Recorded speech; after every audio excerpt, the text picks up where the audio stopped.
భద్రాద్రి కొత్తగూడెం జిల్లా ఇల్లందు పట్టణంలో జిల్లా కలెక్టర్ జితేశ్వరి పాటిల్ ఈరోజు పర్యటించారు.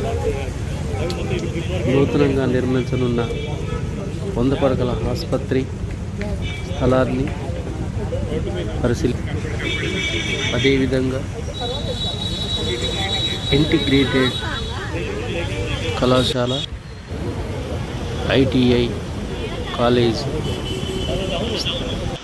స్థలాలను పరిశీలించారు. ఈ నెల 17వ తేదీన శంకుస్థాపన చేయనున్నట్లు కలెక్టర్ తెలిపారు.